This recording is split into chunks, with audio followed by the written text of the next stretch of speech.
startup ecosystem, what the idea is that you have to learn how to pitch your idea clearly and concisely. And once you learn how to do that, then you can bring in all the stakeholders and you can get into programs that'll help you and train you on how to build it. But that first step is you have to design a business model that is desirable. When I initially moved back to Pensacola, I had a meeting with Lloyd. Lloyd invited me for breakfast, and I was telling him, man, I still have an idea for the entertainment industry. This is what I wanted to do. He was like, all right, I got Startup on the Blocks.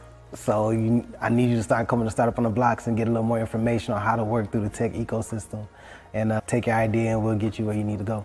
My company is called The Know, is an app that is streamlining business for the entertainment industry. Yeah, so if you're a musician, what you would do is pretty much jump on the platform, you'll create a profile, but the way we created the profile is pretty much a cleaner way. So now if they want more information about you, you'll connect your social media platforms, your streaming platforms, and that way they can go directly to it. What we also have included is your calendar. So pretty much you can set your days, you can set your price for your days and automate your booking. So initially talking to Lloyd, my idea was all here, it was there, it was over here, it was over there. It was like, all right, Quinn, I get it.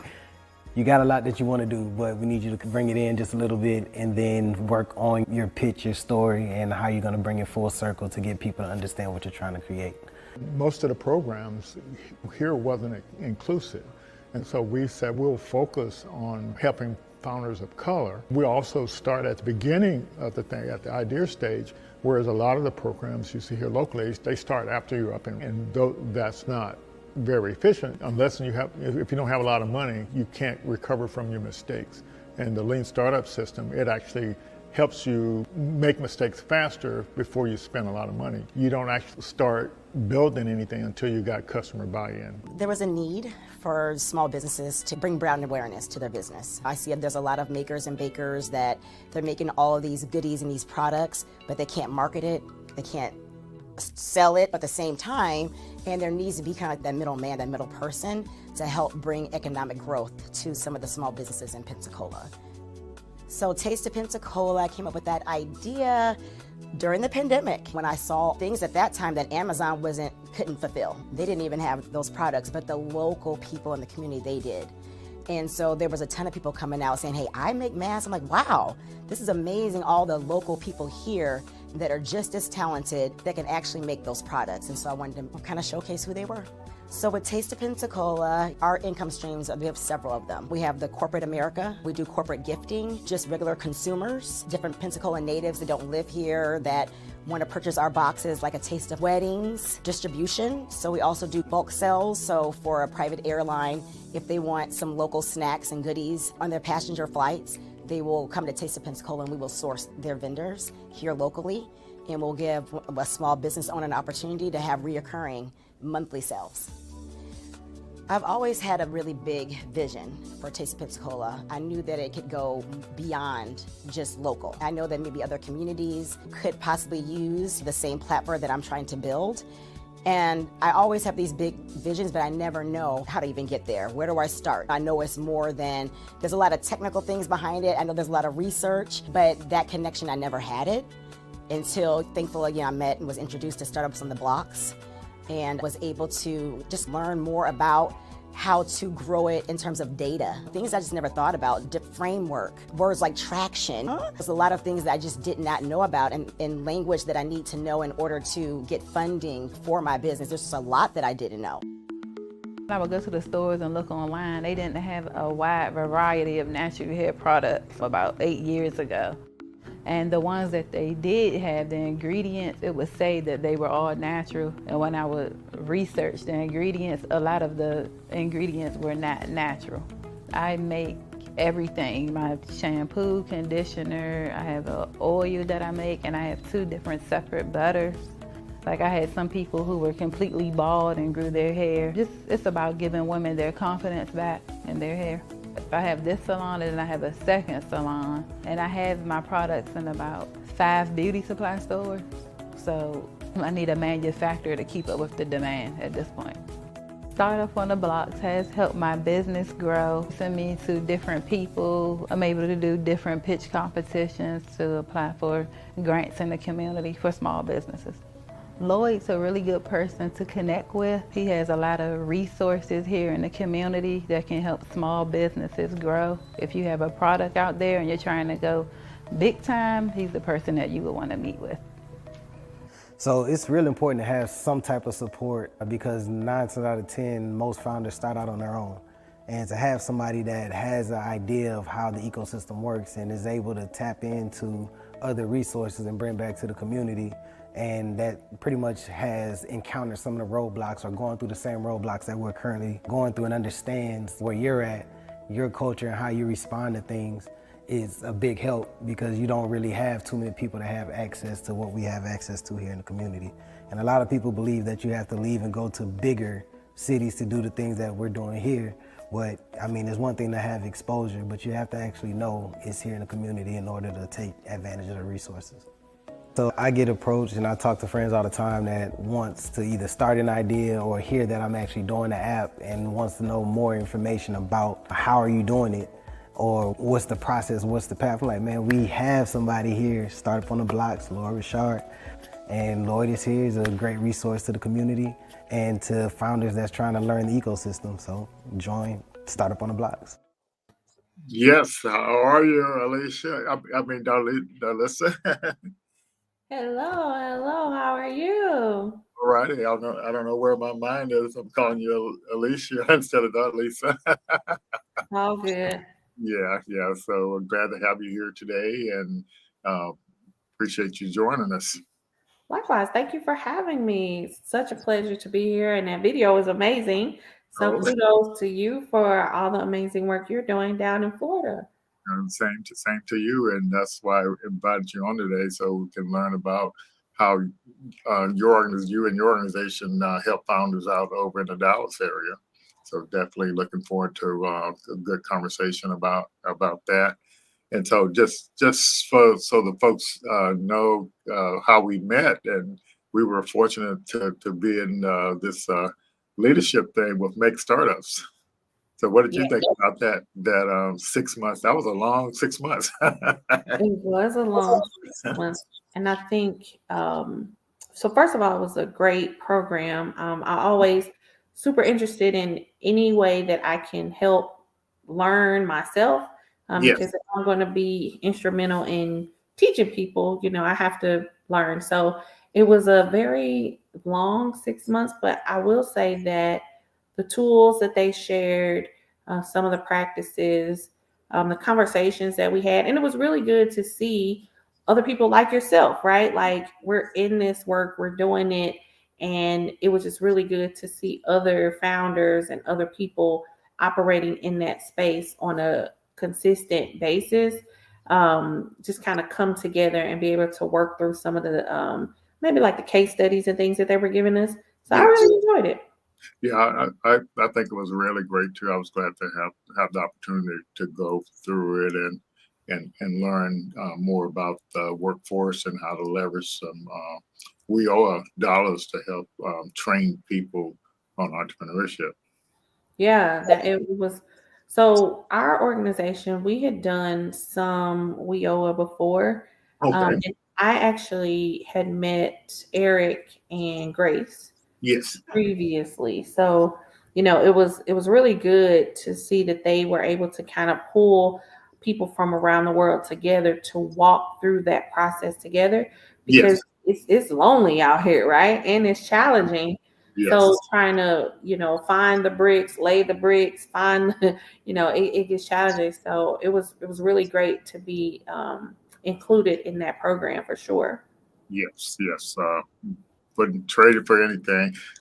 Give me a second here. I'm going to share my screen to give a little shout out to our partners and sponsors, and I'm hoping one day soon we'll have your organizations. Right, for sure. Yes. So, but yeah, and so with us, we've been able to grow and expand some just through partnerships, and as you can see, Make Startup is on there as well. Yes. Yeah. Listen, I need to revisit the conversation. I need to get them on my slide deck, right? Yeah.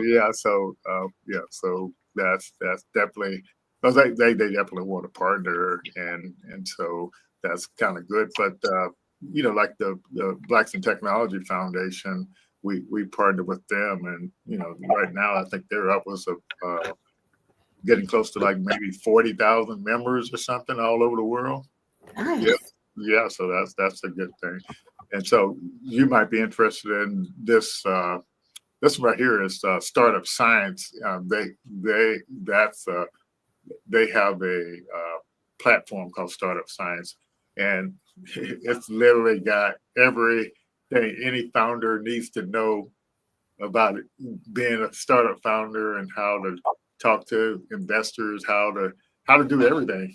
So it's really, and it got a bunch of tools in there too, like that the founder can use. So we definitely happy about them. We got connected with them about 3 years ago, and yeah, they just keep improving the platform and everything. So I definitely put them in my notes. yeah, for sure. And so we also partnered with Coda because a lot of small businesses can actually run their back office using Coda. Because it mimics, you name it, it mimics it, and it's integrated to almost every kind of software out there, all the major software things, and you can pull all that information from your applications, into Coda and see it all the data in one place. But that's how we actually manage our founders and a lot of other stuff as well.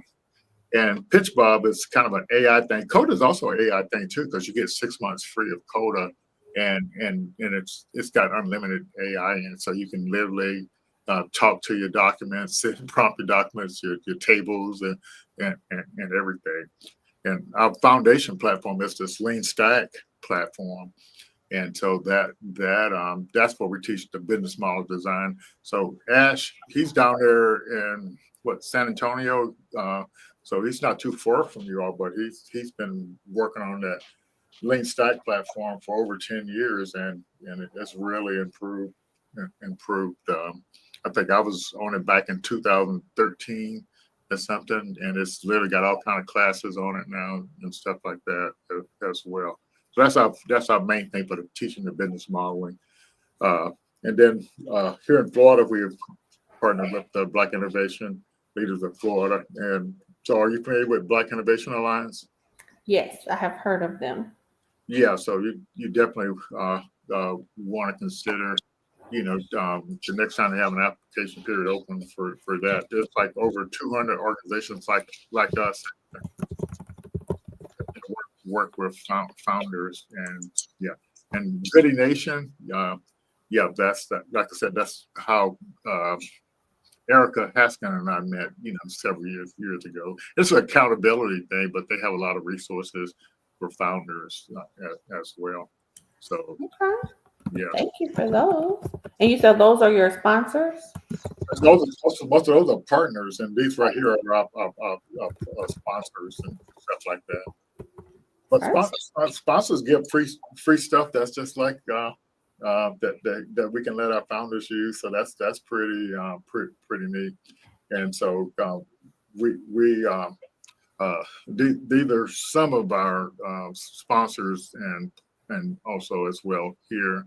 So like when we first got started back in 2020 and we were online, but Industry Hotels, they actually put up the money for our first 4 or 5 pitch competitions, And then, eventually we didn't have any training platforms, but we just partnered with organizations and to get access to stuff. And that once they understood what we're trying to do, most of them let us have their platforms for free. And so we can leverage those with the founders and stuff like that. And the banks, they help out a lot. And like Florida Power and Light, they funded us to get the Lean Stack platform to pay the licensing fees for that. So are you familiar with that Lean Stack platform? No. So the one of the reasons, the number one reason why I decided to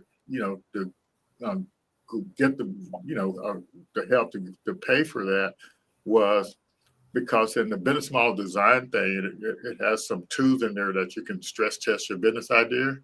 so you don't have to waste a lot of time on it if it's not really a viable idea. But anyway,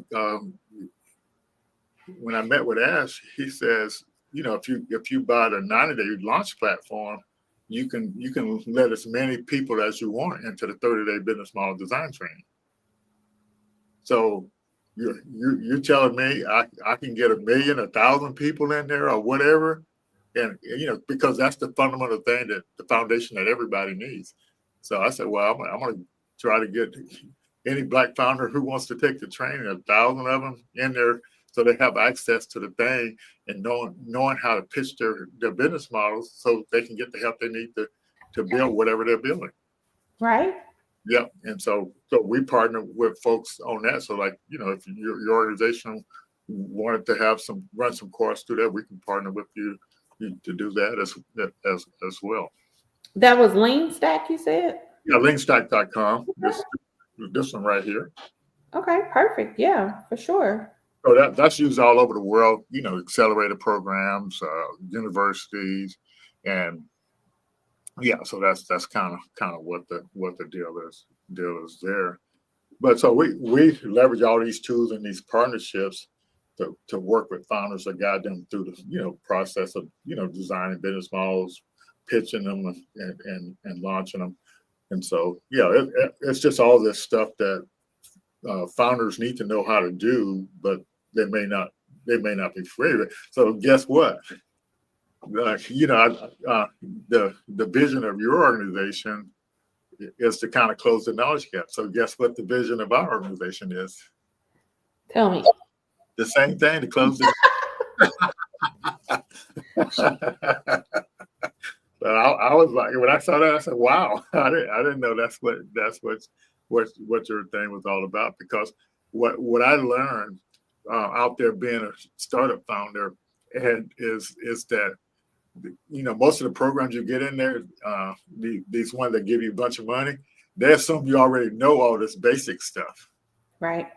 But very few of them actually teach you the basics, because until I took the lean coach training, I didn't know, and this was like in 2022, I didn't know you were supposed to pitch your how you make money with your business model.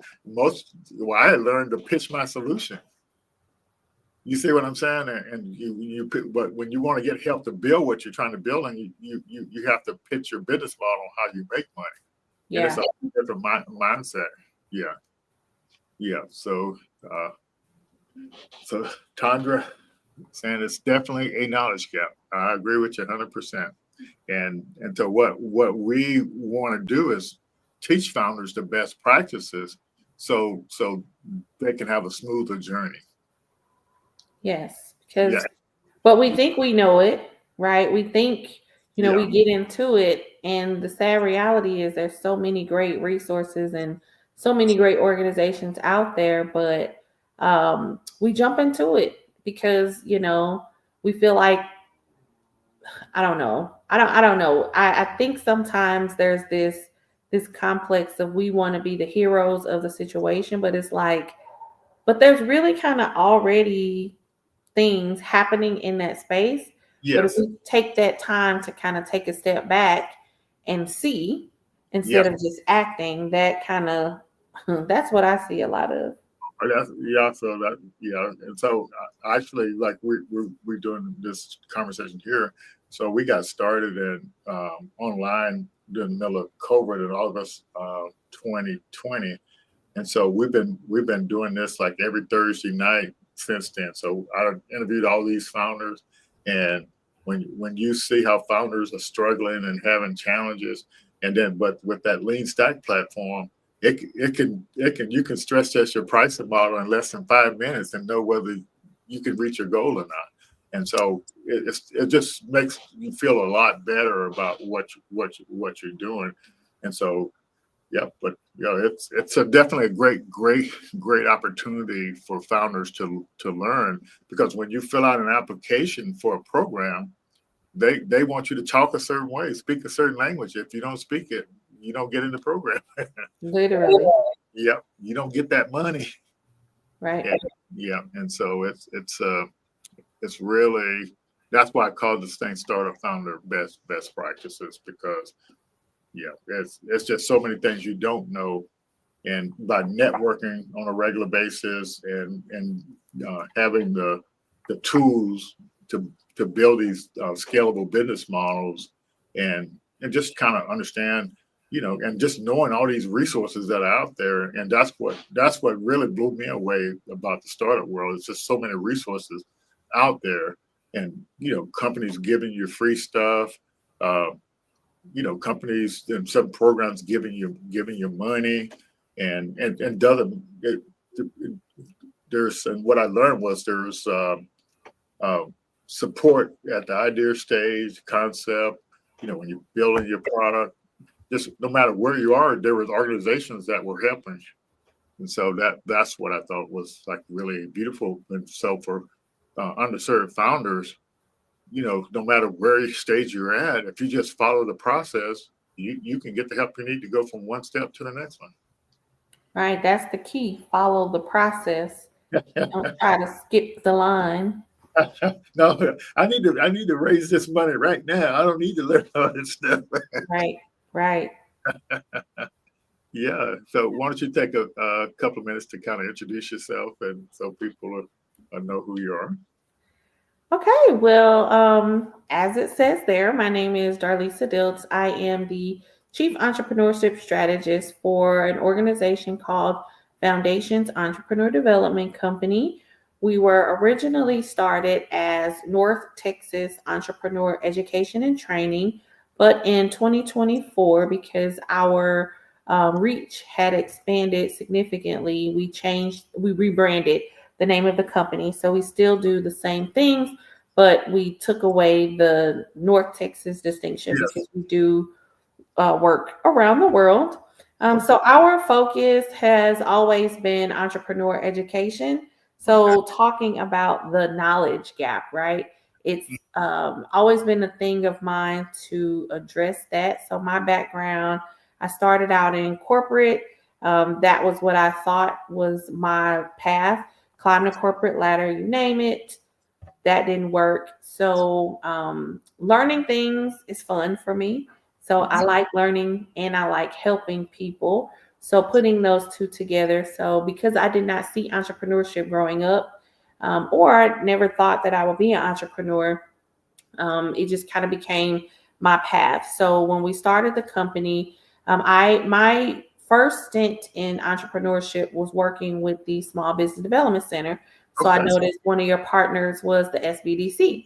So SBDC, that became my first actual entrepreneur focused opportunity. So I traveled, I spoke, I advised, I consulted, did all of that under the SBDC lens. And I was very young when I did it, but it was fun. And so from that process, I was originally in St. Louis, Missouri. That's where I was born and raised. And so from that opportunity, I got connected to the North Central Texas, well, maybe just call it North Texas, SBDC. I did a program with them, and that's how I got connected to the Texas world. So out there traveling and just seeing different opportunities. So you got connected with the Texas thing. So that's what brought you to the organization you're with now, or did it another SBDC? So when I moved to Texas, we moved to Texas in 2016, and I worked for the SBDC here in Texas, which was a lot different from what I did in St. Louis. Okay. And so I had been doing some traveling back and forth to Texas, and it was just so much bigger, so much better. It seemed like there was so much more opportunity from an entrepreneur standpoint. And so when I worked with the SBDC, it gave me an opportunity to kind of actually see the landscape. And it's like, oh, so there's all these resources, but yet businesses are still failing, right? Why are companies still failing, especially Black and brown businesses, right? Yes. And so it went right back into that thing of, well, they're not realizing that they have to start from the very base level. Like, why are we not training entrepreneurs to be successful. It was always, well, entrepreneurs fail after so many years and yada, yada, yada. And it's like, well, why is that okay? Like, why are we comfortable saying entrepreneurs fail? What are we doing to change that? And so that became my focus. Like, how do we change the failure rate of entrepreneurship? And so started the North Texas Entrepreneur Education and Training. At first, our customer was the entrepreneur, right? This is pre-COVID, all that fun stuff. And my goal was to get them the knowledge. But then you learn real quick that a lot of times entrepreneurs don't want to pay to get knowledge. So through a lot of different trials and error, we learned that the entrepreneur is not our customer. It's the organizations that support entrepreneurs. And so we shifted gears and we started helping organizations to build out programs and infrastructures to help entrepreneurs decrease that knowledge gap. And so that's where we decided to hang our hat. That's fantastic. But if you hadn't been out there, you wouldn't have discovered that, right? You guys got started. Yeah, you got started somewhere. So that's pretty neat. So folks in the audience, if you have any questions, feel free to chime in any time. But so that's so what it's kind of interesting on the approach you took on that, and so but what I figured out too was in order to grow you have to partner as well, to kind of do, because it's hard when you're a small organization to kind of try to do everything. You have the capacity to do it. But your story sounds really good. But so, did you have any education or training background on how to put curriculum together? So yes, but not to the tune of entrepreneurship, right? So training has always kind of been my thing. Even when I worked in the corporate stint, putting together programs, hosting lunch and learns and things like I said, I learn for fun. That is my thing. So I learn for fun, and I like helping people or giving people access to what I've learned. So putting together the programs has always been my thing. And if I'm being honest, like I feel like that's why I struggled with like the whole AI and the ChatGPT thing, because like creating is my superpower, I feel like. But and this was like not Vista, is it Vista, where they do the business cards and they create the letterhead and all that. So all of that, that's what people would come to me for. Like that is what initially got me into entrepreneurship. Someone reached out to me to help them develop an executive strategy for an organization. Gotcha. So, I think that's one of my gifts. And so putting it together. So the unique thing is through this ecosystem building lens and doing a lot of community development work, that's where it became pivotal for me to help these organizations see the landscape. So we started doing analysis for different companies, like seeing how they connect and how they compare to other cities, other organizations, and helping them to put a framework around what they were trying to do. Because it's easy to spin up a program, right? Yes. You can go online and get some curriculum, right? Right. However, if that is not going to benefit the community or the audience that you're trying to serve, really, are you doing anybody any good? So we kind of took pride in going into, let's just say, a city, for example, if they want to bring entrepreneurship. And it really kind of kicked up during the pandemic, right? Because we were one of the only ones in our area that was doing that as an independent business. Yeah. So, I would say developing the curriculums have always been my thing, but Mhm. now there's so many additional tools that help to enhance that, which Yeah. has made it, a lot easier for what it is that we do. Mhm. So looks like Dr. Ross has a question about, how you select the organizations you work with. So good question. So we really don't have a criteria, right? It's really based on more so what you're wanting to do and how Mhm. you're wanting to do it. So we have worked with universities. Like I said, we've worked with cities. We've Mhm. worked with independent organizations. And we kind of do an assessment first to Okay. see if what it is that you're trying to do, if it's just you want to white label something, if you just need access to resources that are already available. So we have a lot of partnerships. So like you said, Lloyd, partnerships are key because you may not need to recreate. There's programs like co-starters, ice house, Mhm. fast track, you Yes. name it.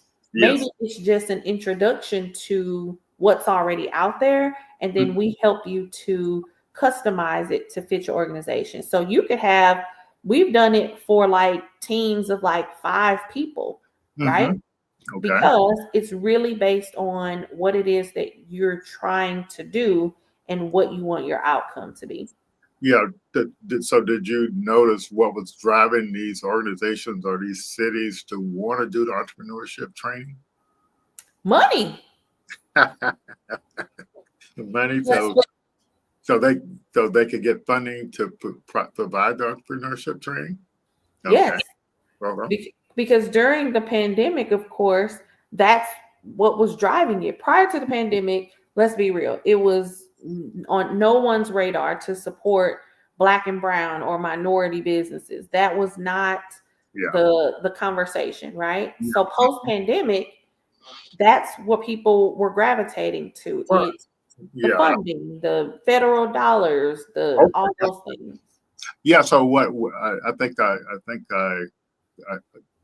what you're saying is sparking some memories.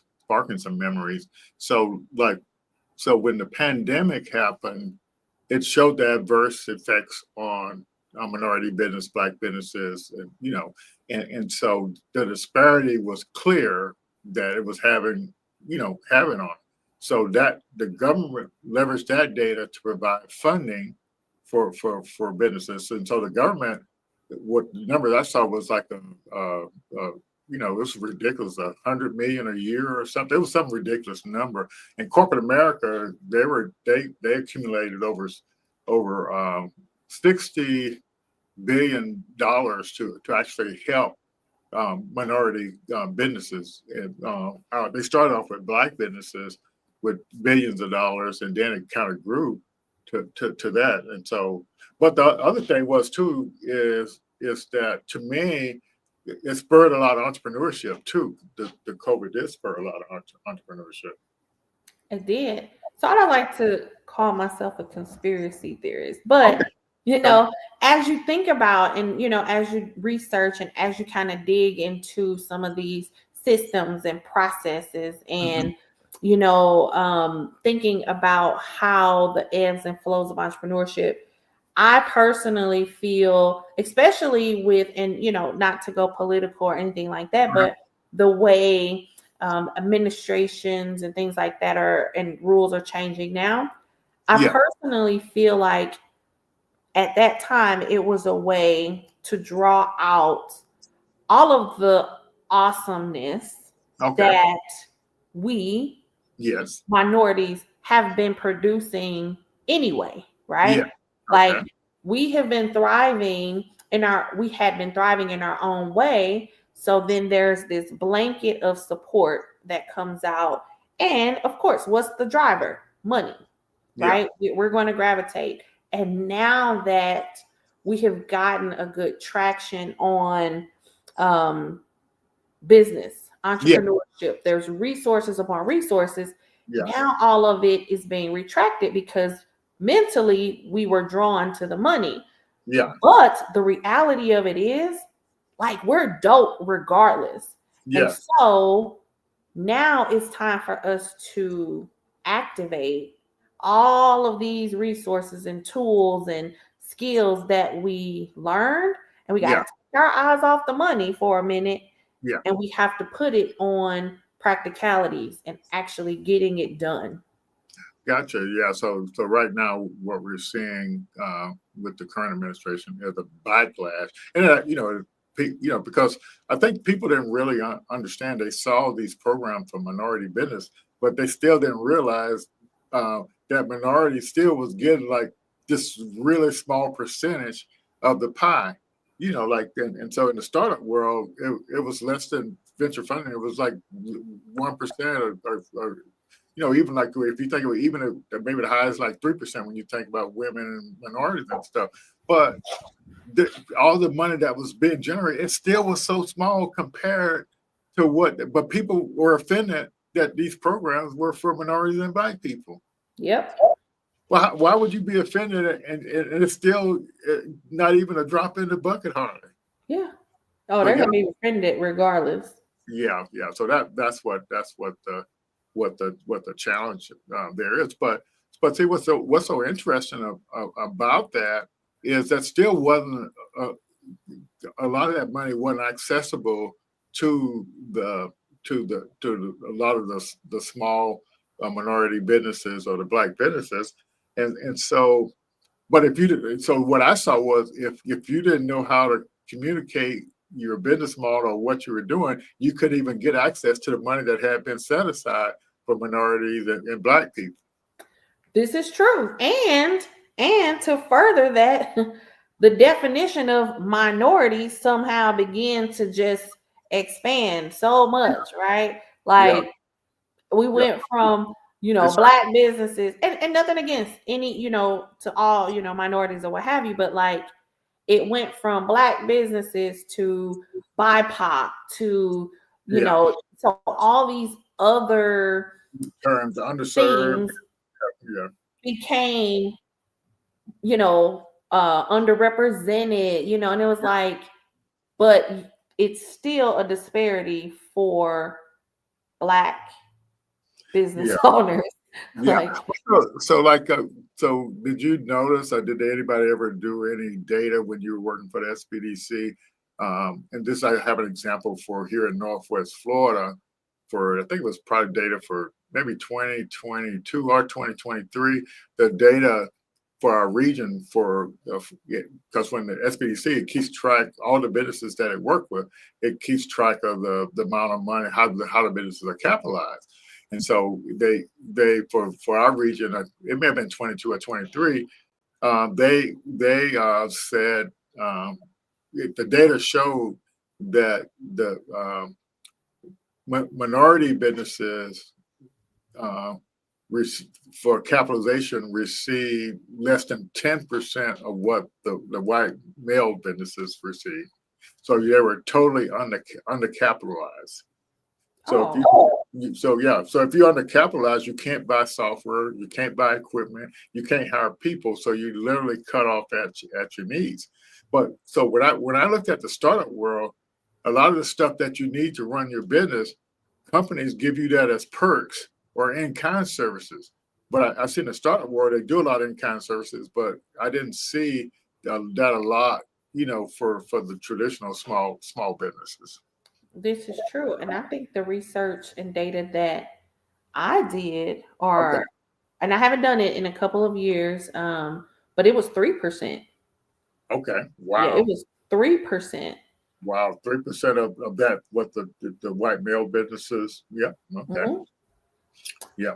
So we have a question. You want me to answer that? Yeah, go right ahead. So Dr.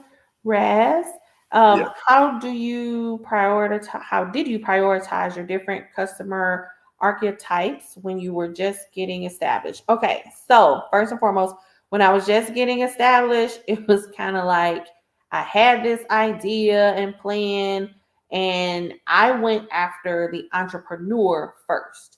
Like my go-to, we created a 6-month class, if you will, or 6-month program for entrepreneurs. It was 12 weeks of education, and then it was 12 weeks of implementation. This is all pre-COVID, right? So that was our initial model for doing the work that we did. Once COVID hit, if I'm being honest, we had to get it how we lived. When people reached out, we did the work. It didn't matter because we were just trying to stay afloat. So it wasn't until, if I'm being honest, about 2022, the end of 2022, where we started to feel kind of this pressure of, so many organizations now are jumping in this bandwagon, and they're bigger, they're better, they're stronger. They're not minority, and they were just capturing the money. Yes. And in the Dallas-Fort Worth community, there is no shortage of resources. I mean, you can literally go anywhere and somebody is running an entrepreneur program. Yes. So in 2023, we got accepted into a program, Founders First, a Black-led organization, Black female-led organization, and we went through a boot camp. We went through a program, and I went through that, and it was very eye-opening because that was my first time kind of taking a step back, because it was like, we gotta keep this going. We started, we gotta keep it going. So I took the program, and it opened my eyes to so much. And from being in that program, I gave myself permission to pivot. And that was like 2023. Gotcha. And so in 2024, so all through 2023, after going through the program, getting those nuggets, reevaluating, and realizing and kind of going back to my own personal why, that's when I was able to streamline my process and say, nope, here is who we serve. We do not serve the entrepreneur. Our customer are these organizations and, the cities. And so in the beginning, am I considered a consulting or educational entity? Both. So we call it consultative advocacy. That's the field. That's what we classify ourselves as, consultative advocacy, but it is educational. So in all of our information, it does say that we are a consulting firm with a focus on entrepreneur education. Gotcha. Great question. Yeah, and so so that Founders First, and what was it in that Founders First program or curriculum that triggered you to pivot? What your approach? What insight did you get that sort of made you realize you need whether the mentor in the program or what? I would say all of it, right? Because again, so Founders First really was like an elevated version of what we were doing, right? It was a program. It was, but it allowed me to see it from the lens of our founders, our business owners that come through. So I had to sit in that seat for a second. So that was one. Two, it caused me to kind of take the mask off, right? Because as the leader of the organization, one, being a first generation entrepreneur, already kind of nervous, and just surprised at the fact that I'm actually making this happen. Like, I don't work for anybody. Like, I work for myself. So it allowed me to take the mask off and not be the hero, right? Because I felt like I couldn't ask for help because people were coming to me for help. So what did that look like? And then I did have a mentor, and it was kind of like the accountability piece, right? Like, because oftentimes, and I could speak for me, not anyone else, but you're kind of afraid to ask for help sometimes in the world or the area that I'm in. You're afraid to ask for help because of fear that they're going to take it or duplicate it or, run with it. So you kind of live in this protected mode.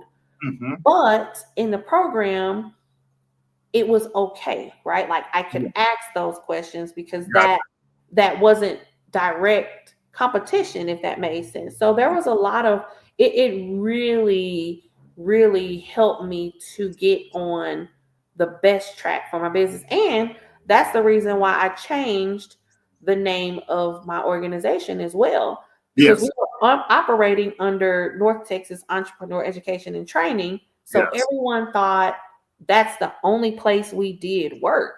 And Yes. it's like, but it's not. So why would you limit yourself by just that title? So I took away so much from that program.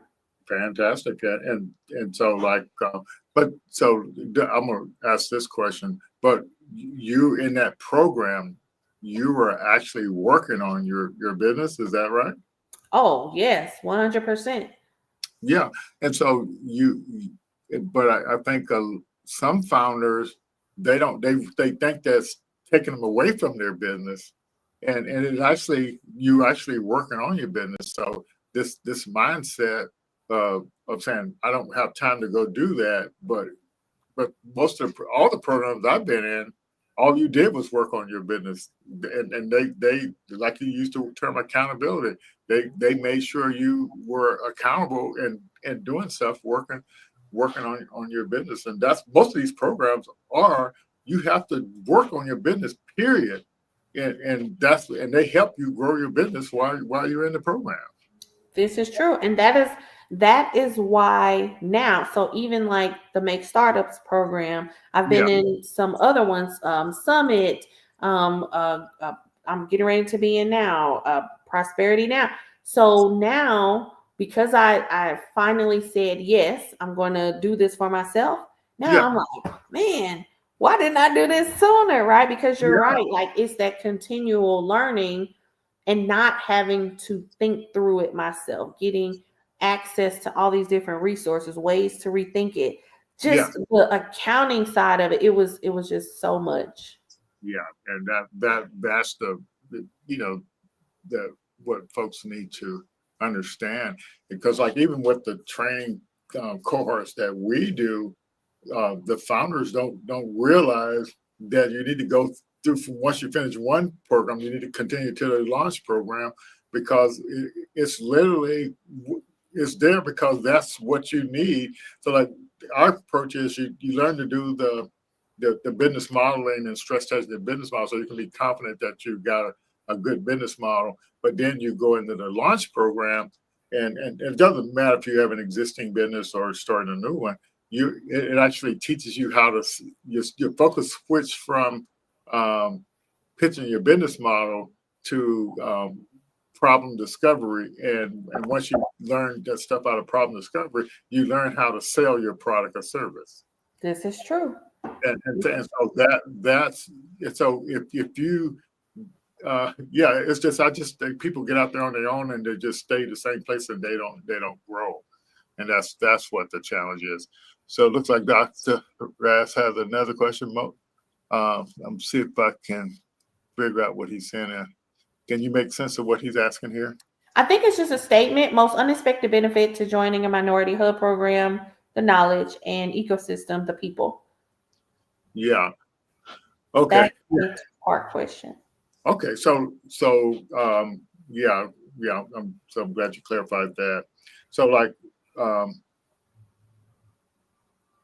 all these programs out there, they have different strategies on moving you forward. But I've heard people that are in something like Y Combinator, they literally are working on their business and getting the help they need on their business. But they may have just one. They're not sitting in a training facility. They're working on their stuff, and so we, the first accelerator program I was in, I gave 25 grand and with not taking any equity, and that we literally worked on our business. We had to get out and talk to people and do stuff. Yeah, we had to practice pitching every week, and I mean it was grueling. And so but all of them, you literally worked on what you were building. Yeah, that's great. Like that's good to hear. I think what I have learned in working with multiple types of people, different organizations, is that oftentimes the people that want to administer the program, they don't really know what they want the outcome of the program to be, right? They Okay. just know that there's an opportunity for them to get, like you said, funding Yes. to do a certain thing. But then when you ask even these organizations the questions of, okay, well, what's your ultimate goal? What do you like to see happen? And it's like helping them to realize their impact statements, right? Yeah. Yes, it's one thing to put together a program. And if you just want to do that so you can get numbers to say how many people you've, run through a system, great. Here's something that you can do. Matter of fact, there's some online platforms that all you have to do is connect with.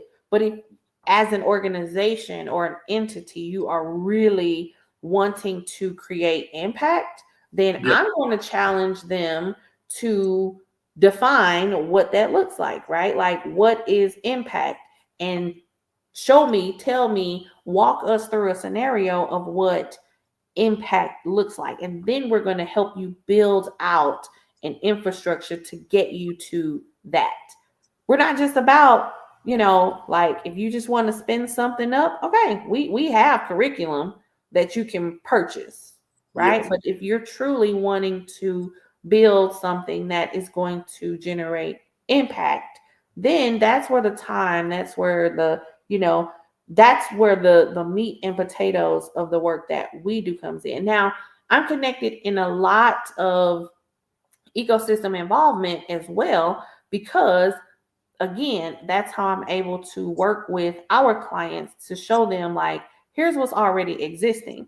Yes. So you don't want to recreate the wheel, let's make a connection so that you can see how it works. So for me personally, so I have Foundations Entrepreneur Development Company. I own a flexible workspace. So it's a low cost offering where people can utilize it for their mail. They can come, they can set up. So it's like a coffee shop feel, but it's a business. Okay. And then I lead Global Entrepreneurship Week for all of North Texas.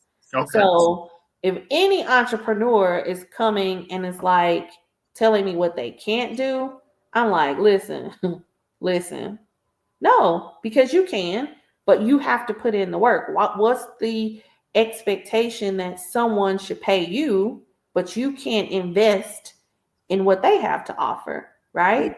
Mhm. So, it's a knowledge gap for sure, and it's a mindset shift. Oh, mindset for sure. Yeah. But yeah, and yeah, that's exactly right. And so just in general, it's just so the folks, you mentioned something earlier that Dallas area where you're at, there's entrepreneurship stuff everywhere. So if a person really wanted to do something, they could actually, get the help they need to do it. It sounds like what the ecosystem is really doing. So our ecosystem is greedy, if I'm just being honest. Okay. Um, people, they're going to get after it regardless. Yes. But yes, there are so many different opportunities to learn. So there are no excuses anymore, right? Right. It goes back to, okay, if you set out on this journey, okay, it's time to make it happen. You can't sit back and wait and say what you don't have access to, because there's too much access out there now. Yeah. Yeah. That's exactly right. Yeah. I like what you're saying there. Well, thank you. So Dr. Rice again, and thank you, Dr. Rice, for all these questions. This is amazing. In your experience, what was the most unexpected benefit to identifying your target customer base, the organizations versus individuals? Ease of access, right? So I don't do any pulling and tugging. I rarely market. So like I am my marketing. I like to say that we are a contract for hire organization. So we're not asking you for grant dollars. There is no organization out here that can say that we came to them and we asked them for grant dollars, because we have not. our approach is we want you to see what we do. And then you come to us because you've identified the need that you want from us, right? Yeah. So that's our approach. And so when we were trying to go after the entrepreneur, that's a pull and tug game, right? It's like we don't want to beg you to tell you the benefit. If Right. you want it, then you're going to come and get it. And that has been our approach. Yeah, that's good. That's really good. And Dr. Ross's question is a lot about the customer stuff, and that's important. And I'm going to show this chart. I was showing it in the network earlier. This is one of my favorite charts, and so if you think about it, these rows are customer segments. And these icons are just the lean canvas, business model. Yeah.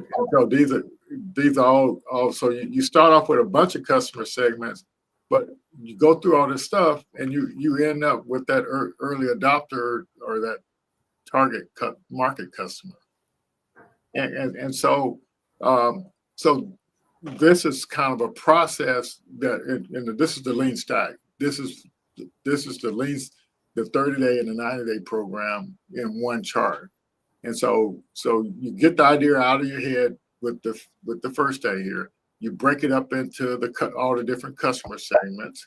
So in your case, you have city government, you have organizations or whatever, and schools, universities. So you got all these different customer segments, and then you stress test them for desirability. If it doesn't pass the desirability test, then you don't do the viability test. And so and these the shaded end thing is just which part of the business model, like here it's talking about the customer segment, the problem that customer segment has, and then the value you bring to that customer. So it's a widen out elevator pitch. And then when you're testing out for viability, is your thing sustainable? Or can you make enough money? Then that's when you're dealing with your revenue model, pricing model, and you're dealing with your metrics. So then there's a tool in there. It's called a traction roadmap tool, but you plug the numbers in. One of the numbers is what your goal is in 3 years from now, what's the annual recurring revenue. And then the growth rate is kind of set at 10%. But you can change it, but then you have your acquisition rates and stuff like that. It's only about 6 or 7 numbers you have to plug in. In 5 minutes, it generates this customer factory. It generates the attraction roadmap, so you can see your progress through the 3 years. It generates a spreadsheet that for each row is a month, but all the way up to those 3 years. And it tells you how many customers you have to get in your funnel each month in order to reach your goal in 3 years. And this is all a part of the lean stack? Yeah. Okay, Yeah. we'll have to check those out. This particular tool, it only takes 5 minutes all you need is what you charge that customer. But it lets you know if your business is revenue model is viable. So if your price is so low that you're going to have to get 200,000 people of money in your sales funnel, that's not viable. You can't even market to that many people. And then so that's kind of how you use that tool there. So, but then the next tool is just the feasibility tool, but you use that same information out of the traction roadmap to figure that out. But it literally gives you confidence that you know what you're actually doing. Yeah. Yeah, So I'm gonna have to check that out. I have that in my notes. yeah, I'll make sure you get the link to get in there. Okay. Yeah. So did Tandra ask you a question, and did you answer it already? Let's see. I'll put it out here because Entrepreneurs like myself reach out to the cities we live in to have Darlisa's company provide information to start programs that benefit the new entrepreneurs because all of the help are for brick and mortars, right? And she did. Like Tandra is a community advocate, Okay. fellow entrepreneur. And so she did. She reached out to her city and made that connection because, what we do is bring these resources to the cities Yeah. to kind of help them understand that there's all pockets of entrepreneurship, right? It's not just some, that benefit from chambers and, rotaries and things like that. Like, you got to get in there and find those true mom and pop and brick and mortar organizations. Mhm. Yeah, yeah, yeah. So that's really really good. So yeah, it's all this stuff. You really have the information and knowledge is there, and so with the lean stack, it gives you tools to use to stress test your thing, and then like even over here when you get through with the 30-day business model design program, you let me see if I can get this off the screen here and figure out where we are. Is this it? Okay. Yeah. So that's your contact information there. So this is kind of so none of this right here uses AI. But when you get over here, when you're doing your problem discovery, you load all your so like you've heard of interviewing potential customers and stuff like that, or trying to do some problem discovery. But so what this thing tells you to do is you go out and interview people who have recently purchased the product or service that you're building or intending to sell. So you want to find out why they switched from what they were using, and find out all the different products they tried, and then you also find out how satisfied they are with the product that they actually purchased, because you're trying to understand the problem the job that the person is trying to do. And so you see, that's why I say all these things that you do, it actually narrows you down to the one that's going to you're going to end up making the most money from. Yeah, that's super cool. Like, I'm ready to play around in that thing right now. Okay, I'll get you hooked up. But yeah, so yeah, it's proven stuff that's been used, and so we make sure the founders have access to the stuff so they can actually move forward. And so, and I put this chart up here because I think people don't really get it sometimes, that's really what you're trying to do. Trying to find the customer who's got the money to pay you. Right. Well, I'm like, I don't do that anymore. So we recently started kind of thinking through, well, right when we started to start thinking through what it looks like to apply for some of the larger grants, like the one the SBA just had and all that. It's like, then with all these new changes and stuff, it's like, you know what? We're just gonna keep rolling with the model that we have, and it's worked out. Like, people reach out to us. We just fostered a couple different partnerships, and so by the grace of God, we're still ticking. Yeah. But we have to. I constantly go back to the why. I constantly go back to there's a reason why I started the company in this manner from the very beginning. So there's always going to be a need, right? Like, one of the examples I always give is, there's different types of grocery stores, right? You have the top of the line, and then you have, the bottom line, right? But at any fashion, all of those stores, they get customers and they jump. If that's, if we have to stay at that level where we're not doing all this fancy, all that stuff, I'm good with that, because we're going to get the customers that really see the value in the products and services that we offer. Yes. Yeah. Yep. And so a small organization in most cases doesn't have the capacity to get those large funding things. And so that's what the deal is. And the way all government stuff is designed, it's designed, believe it or not, the procurement system is designed to only kind of give grants and stuff to organization that's got the capacity to do it and the cash flow to do it, or know how to get the cash flow to do it. Because if you got a $1 million grant, that means you got a payroll, so you got to have the cash flow to do that. But that most businesses, big companies know how to get the money to do the cash flow to do it. But if you're a small business, you may not have those connections and those resources to even do the cash flow. Right. Yeah, so that's a challenge. But so we can kind of wrap it up here. So like so what advice might you have for founders or organizations that are trying to work with founders? So be true to what it is that you're wanting to do. Don't chase after, and I've been using this analogy often, don't chase after the carrot, right? Stick to the farm. There's lots of vegetables. There's so much more resources and nourishment on the actual farm. But if you start to focus just on the carrot that's in front of you, like you're gonna fall by the wayside, because one, you're gonna get exhausted and you probably never even get the carrot. So connect with organizations like Kakua Institute, right? Connect with foundations, connect with your communities. And if it's something that you're not seeing, kind of be instrumental in helping to create that.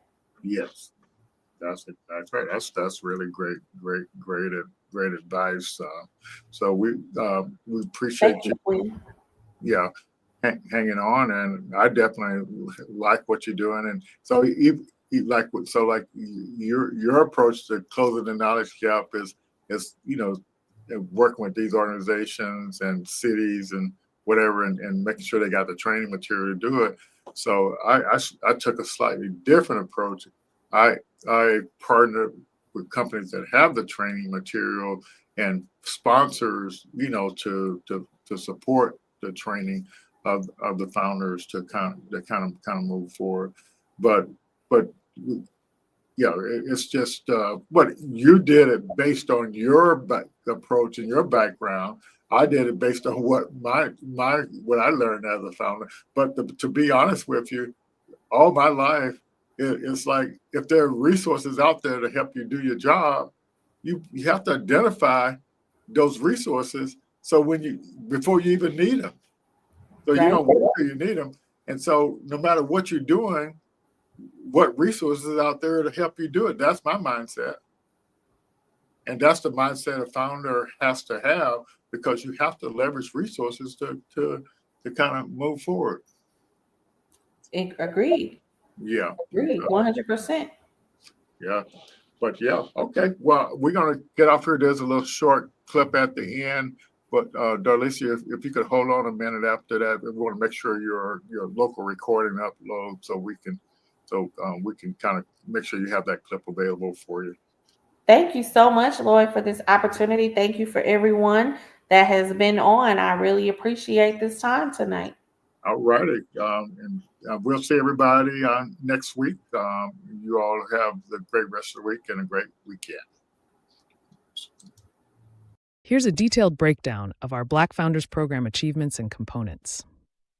Program Reach and Impact, Global Reach, supporting over 500 founders worldwide, focusing on Black founders who often encounter systemic barriers in the startup ecosystem. Training and cohorts, delivered structured, hands-on training over the past 2 years. 9 30-day business model design cohorts, guided founders through designing scalable business models using the Lean Stack platform. 3 90-day launch programs, supported startups in validating demand, launching solutions, and refining their offerings. Our first Black Founders Innovation Summit attracted 92 in-person attendees and 182 registrants. Included networking events, speaker presentations, and panel discussions to provide diverse perspectives and practical insights. Training platforms used. Lean Stack, focused on scalable business model design and launch, with practical tools for customer discovery and validation. Startup Science provides education tailored to each phase of the startup lifecycle. Co-Founder OS measures entrepreneurial skills, offers certifications, and provides frameworks for building confidence in navigation the startup ecosystem.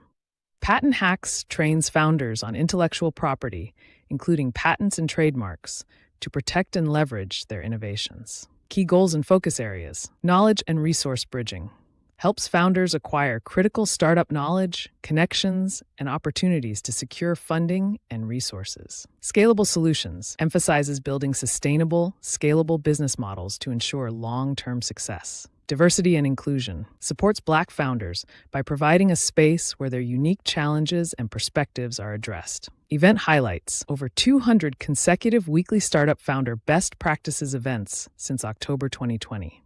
These provide ongoing support, practical insights, and networking opportunities for founders. 10 demo days, which serve as accountability milestones where founders pitch present progress, e.g. the 3P progress report, persevere, pivot, or pause. Focus on wealth creation in emerging industries, encouraging Black founders to participate in opportunities like AI and other tech innovations. The Black Founders Program reflects our strong commitment to equipping Black entrepreneurs with the tools, knowledge, and ecosystem connections they need to succeed.